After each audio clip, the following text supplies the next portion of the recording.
9월 21일 마감 시장입니다. 연준의 공개시장위원회 회의 FOMC 이후에 국내 시장은 크게 하락이 나왔습니다. 오늘 국내 시장뿐만 아니라 글로벌 증시가 검은 목요일을 기록을 했는데, 특히 우리나라 같은 경우에는 반등이 한 번도 나오지 않고 크게 하락이 나왔고, 오늘 원달러 한 줄 동안 9월 5일에 가장 높은 상승치를 기록하면서 거의 1340원까지 올라가는 모습이 나왔습니다. 오늘 하락 종목도 2100개가 넘어가게 되면서, 자, 2000개가 넘어가면은 역대 하락 종목 탑 10 안에 듭니다. 근데 2100개가 넘어가면은 탑 5 안에 듭니다. 오늘 그 정도로 역대급의 하락장이었다.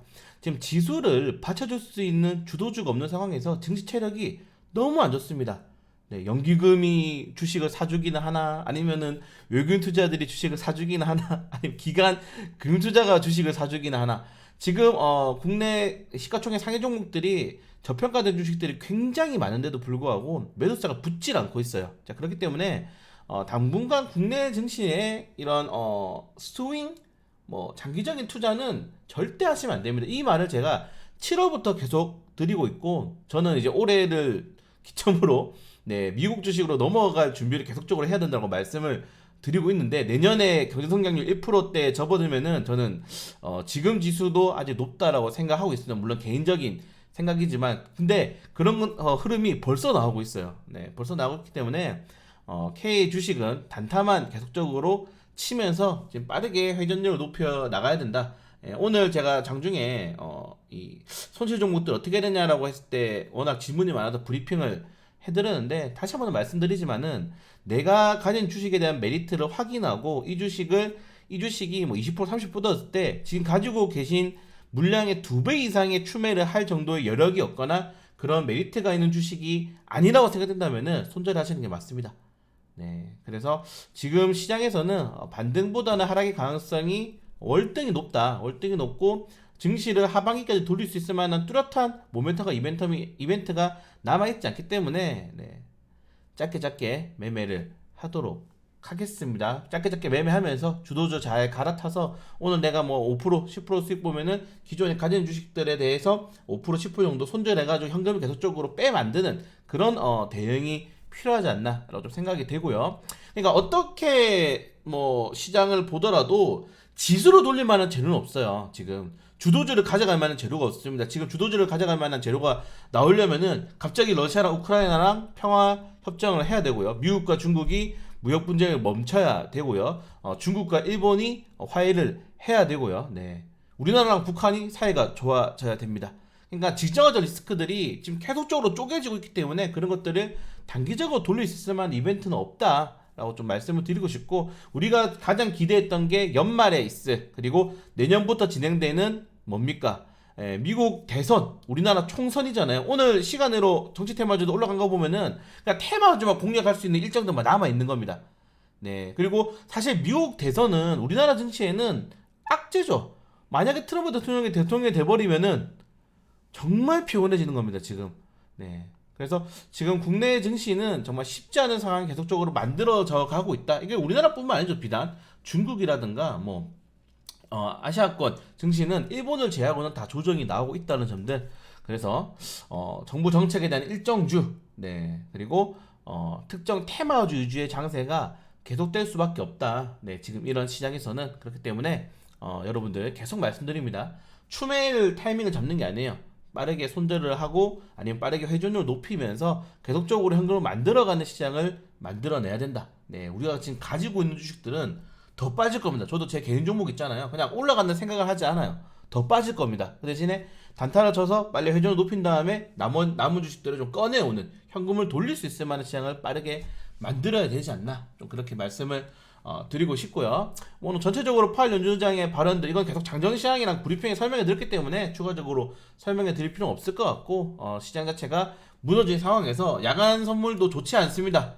네, 그래서 아마 이 경기도나 여파와 고금리에 대한 이런 증시의 이런 반동이 어디까지 이루어질 건지를 좀 체크해 볼 필요가 있을 것 같다. 저는 이게 아마 추석 전까지는 계속 흔들리고 떨어질 거예요. 그래서 추석 이후에 증시를 좀 생각해 볼 필요가 있지 않나 라고 생각이 됩니다.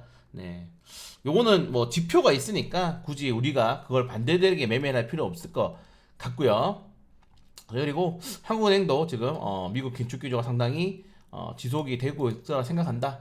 자, 이게 정말 이창용 총재가 잘했습니다. 네, 이때까지 나왔던 금융통화위원회에서 계속적으로 긴축에 대한 경고를 했고 실제로 긴축에 대한 시그널이 나왔기 때문에 한국은행 같은 경우에는 연내 추가 인하 그리고 2024년도까지는 금리 인하를 생각도 안 하고 있다고 합니다 지금. 네, 그렇기 때문에 우리는 지금 3%대 이상의 물가를 맞이해야 되는 거고 미국과 2%대 이상의 금리 차를 계속적으로 맞이해야 되는 겁니다. 외국인 투자들이 국내 시장에 들어오기 굉장히 부담이 크겠죠. 그렇기 때문에 국내 시장에서 들어올 수 있는 자금들이 굉장히 한정적이다. 결국 개인 투자들의 이런 투자 예탁금 50조 원의 투자 예탁금과 지금 시장에 거래되고 있는 거래대금 20조 원을 가지고 시장을 꾸려 나가야 되는데 그렇게 되면은 결국에는 50에서 한 70조 원으로는 대형주를 움직일 수 있는 자금이 안 돼요. 네, 그래서 단타 물량들 중소형주 위주로 수급이 돌 수밖에 없을 거다. 이렇게 좀 말씀을 다시 한번 더 드리고 싶고, 네, 뭐 이거는 그냥 오늘 금융주만 올랐죠. 네, 금융주만 올라. 금융주 같은 경우에는 뭐 배당 이슈도 있고 그리고 시장이 안 좋아지게 되면 투자자분들이 예금을 든다거나 아니면은 국채 쪽으로 또 국채라든가 펀드 쪽으로 자금이 몰리는데 거기에 대한 최대 수수료를 받을 수 있는 수혜주가 금융주들이기 때문에 시장이 안 좋아질 경우에는 금융주들이 많이 오른다는 점들. 오늘 시가총액 32종목 중에 금융주밖에 안 올랐습니다. 그 정도로 시장이 많이 어려웠다는 점들. 다만 오늘 상무부 부장관이 한국 반도체 기업이 중국의 반도체 수출을 기간에 유예해 줄 수 있다라고 이제 합법적으로 이야기를 해줬기 때문에 이런 것들은 반도체 기업들에 대한 또 악재가 어느 정도 해소시킬 수 있겠죠. 다만 지금 우리가 수출 주도 국가인데 우리나라의 주력 상품들이 뭡니까? 반도체, 자동차, 석유화학이죠. 경기가 둔화되면은 하등 쓸모가 없습니다. 경기가 둔화되는데 반도체 제품 누가 삽니까? 경기가 둔화되는데 자동차를 누가 사요? 경기가 둔화되고 있는데 전기차를 누가 삽니까? 네, 그렇기 때문에 우리나라 같은 경우에는 경기 둔화에 굉장히 리스크가 크게 영향을 받는 나라다, 국가다. 그래서 경기가 인플레이션이 터지든 나발이든 경기가 활성화되고 좋아야 돼요. 차라리 우리는 인플레이션이 나오는 게 좋습니다. 네, 그렇기 때문에 빠르게 미국이 경제 회복을 할 필요가 있다. 이렇게 좀 말씀을 드리고 싶고요. 자, 코스닥은 오늘 에코프로가 그래도 이거래일 동안 거의 뭐 8%대, 9%대 상승이 나와주면서 지수를 받쳐줬음에도 불구하고, 네, 정말 이거는, 베테랑 아저씨가 총 동영상을 내렸음에도 불구하고, 100만원대를 빠르게 회복하지 못하는 것들이 조금, 아쉽다. 다만 양복을 유지해주는 건 나쁘지 않다. 근데 다른 종목들을 보시면은, 네, 지수에 영향을 크게 미칠 수 있을 만한 그런 업종들이 다 크게 하락이 나왔죠. 쉽지 않다. 네, 개인 투자들이 아무리 에코프를 사더라도 나머지 2, 3위부터 뭐 15위가 다 떨어져 버리는데, 네, 부담스럽다. 자, 그리고 네, 수익을 당연하게 여기는 생각은 주가가 큰 폭으로 하락하면 치우게 된다. 네, 주가가 큰 폭으로 하락을 하고 있습니다. 그래서 오늘 뭐 좋은 이슈도 많았어요. 좀 2000년 양극재 ETF가 또 출범하게 되면서 인버스 ETF를 견제할 수 있을 만한 그런 상품이 나왔음에도 불구하고 올라가지 않았다는 점들 좀 아쉽다. 오늘 상가가 좀 많이 나왔죠. 그 대신에 네, 시장이 안 좋으면은 투자자들의 수급이 몰린다. 지금 투자자들 수급이 있는 게 이제 뭐 오늘 핵융합 관련 테마주들 뭐 크게 탄력이 나왔고 그리고 헬스케어 관련 테마주들 이런 것들은 지금 뭐 단일적인 이슈로 올라간 거잖아요. 지금 제 생각하기에는 그나마 좀 세력들이 붙어있는 게 핵융합 관련 테마주들 그리고 양자 컴퓨터 관련 테마주들이었고 이것도 오늘 수급의 회전율 터지면서 고점에서 터졌죠.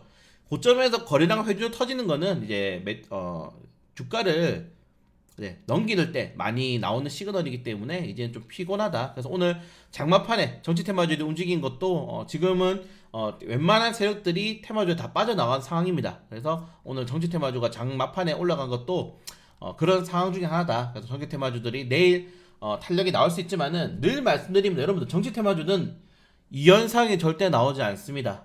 네, 왜냐 시가총액이 너무 작기 때문이에요.